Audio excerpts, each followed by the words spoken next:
इस वीडियो में मैं आपको बताऊंगा कि कैसे मोरिंगा के सीड्स से एक मोरिंगा या ड्रमस्टिक ट्री को तैयार किया जा सकता है। तो इस वीडियो के साथ आखिरी तक बने रहिए। आखिरी में मैं मोरिंगा को लगाने की कुछ टिप्स बताऊंगा जिससे आपके घर में आप बड़ी आसानी से मोरिंगा या ड्रमस्टिक ट्री को लगा सकते हैं।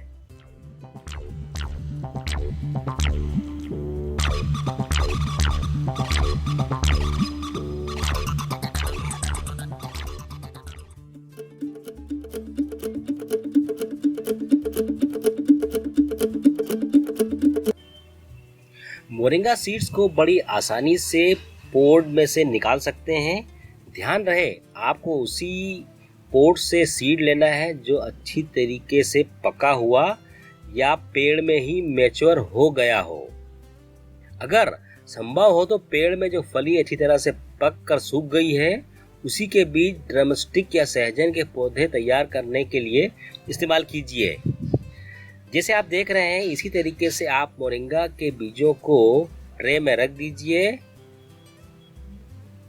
इससे पहले मैं आपको बता देता हूं कि ये सीड मैंने कहां से लिए थे।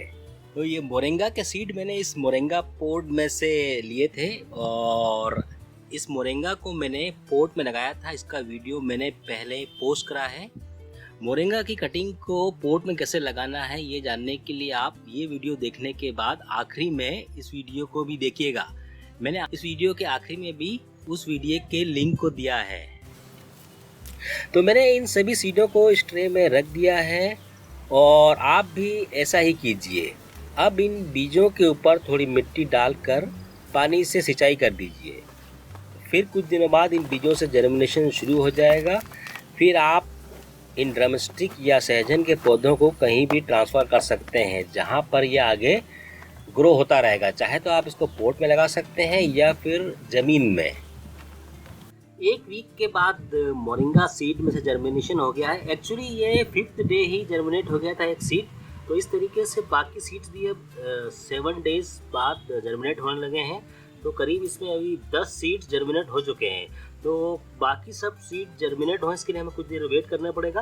तो इस तरीके से अगर आप मोरिंगा सीड्स को जर्मिनेट करेंगे तो बहुत आसानी से इसमें जर्मिनेट हो जाता है और फिर आप इन सीड्स या इन सीडलिंग को दूसरी जगह ट्रांसफ़र कर सकते हैं। तो अभी थोड़ा वेट करते हैं, फिर कुछ दिन बाद मैं दिखाऊंगा कि इसकी ग्रोथ कैसी होती है।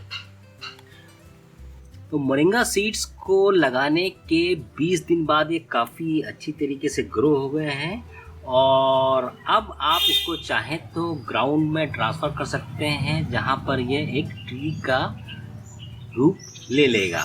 तो इस तरीके से मोरिंगा सीड से मोरिंगा प्लांट या ट्री को जर्मिनेट करना बहुत ही आसान है। आप भी इसी तरीके से ड्रमस्टिक या मोरिंगा के सीड्स को ग्रो कर सकते हैं और फिर आप इसको अपने गार्डन में कहीं पर भी ट्रांसफ़र कर दीजिए। तो मोरिंगा के एक प्लांट को मैं इस कंटेनर में ट्रांसफ़र कर दूंगा। फिर हम कुछ दिन बाद देखेंगे कि इस प्लांट की ग्रोथ इस कंटेनर में कैसे होती है।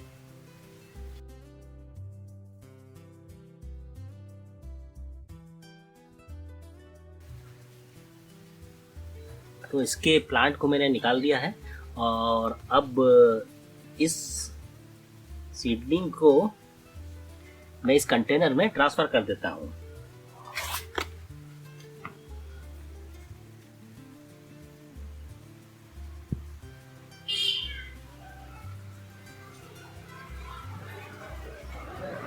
जैसे मैंने इस वीडियो के स्टार्टिंग में कहा था कि मैं आपको मोरिंगा को लगाने की कुछ टिप्स बताऊंगा। तो इसको जैसे 2 तरीके से लगाया जा सकता है।